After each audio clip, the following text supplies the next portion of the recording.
Bismillahirrahmanirrahim. Paslun ari taji pasal bin niyati dina hal niat fi halit ta'allumi dina waktu belajar tanapi dina kayan belajar.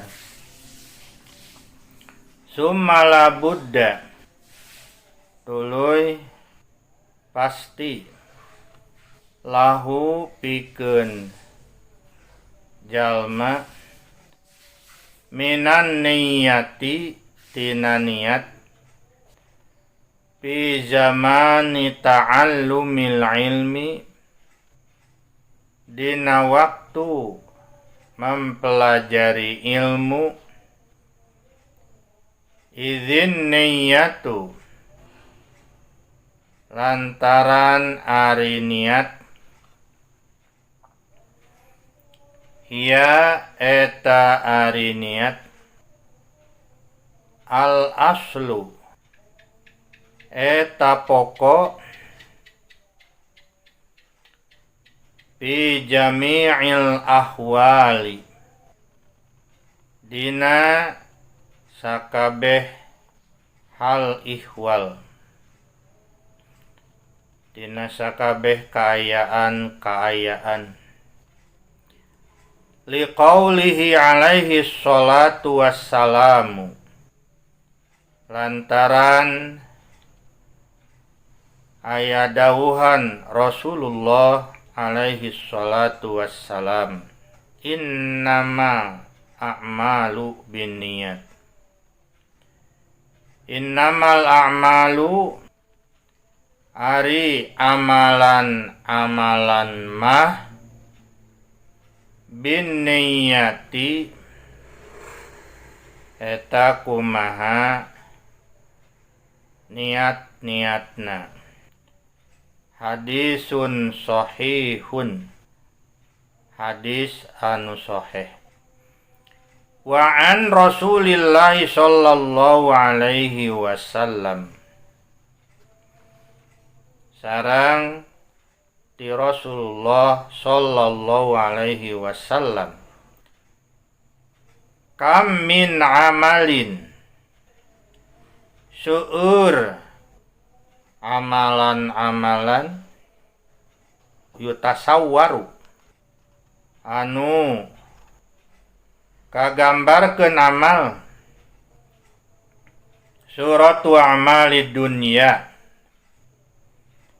ari gambaran amal dunia wa yasiru sareng jadi eta amal bihusnin niyati kusabab saena niat min a'malil akhirati eta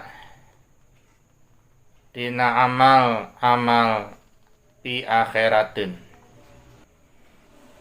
Wa kam min amalin sareng seueur amalan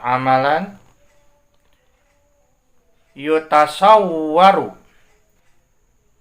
anu digambarkeun eta amal bisurati a'malil akhirati ku gambaran amal akhirat.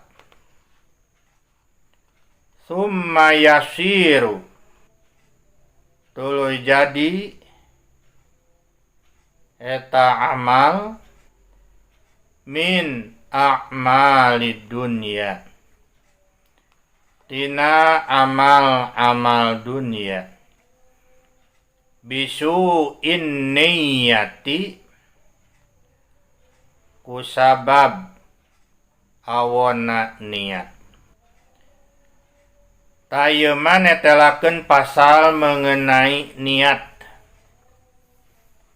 Paslun pin niyati fi halit ta'allumi Pasal dina masalah niat waktu belajar. Summa la budda lahu minan niyati fi zamani ta'allumil ilmi. Tuluy pasti teu meunang henteu canayani pasti. Pikeun jalma teh anu nyuprih ilmu perhatikeun niat dina waktu mempelajari ilmu. Sing sae cenah niat dina waktu belajar atanapi rencana bade belajar. Naon sababna? Idzin niyatu hiyal aslu fi jami'il ahwali. Lantaran niat teh mangrupikeun pokok dina sagala hal ihwal, dina sagala kaayaan. Kapan niat teh marupakeun pokok ibadah cenah. Numawi saupami urang sering ngadoa ka Allah minta sesuatu, misalna teu acan aya realisasi tina doa urang, tahkeun wae eta mah da acan. Masalahna ari masalah niat mah kapan pokoknya, pokok da sagala rupa oge kudu diniatan. Upami teu diniatan mah lamun dina tangkal teh meureun moal berbuahnya. Keun beda eta mah ibadah kapan pokok dina ibadah teh doa. Sakumaha kasauran Rasulullah liqaulihi alaihi salatu wassalam, dawuhan Rasulullah sallallahu alaihi wasallam, innamal a'malu binniyati, hadisun sahih. Ari amal-amalan mah kumaha niatna. Upami niatna kasayan, upami memang anu diniatan kurang sae, insyaallah sae. Ya upami awon, ya otomatis pangintenan awon. Dan malah terkadang kan geningnya aya amal tenu sae tapi akhirnya jadi awon. Jadi amal-amalan mah kumaha niat.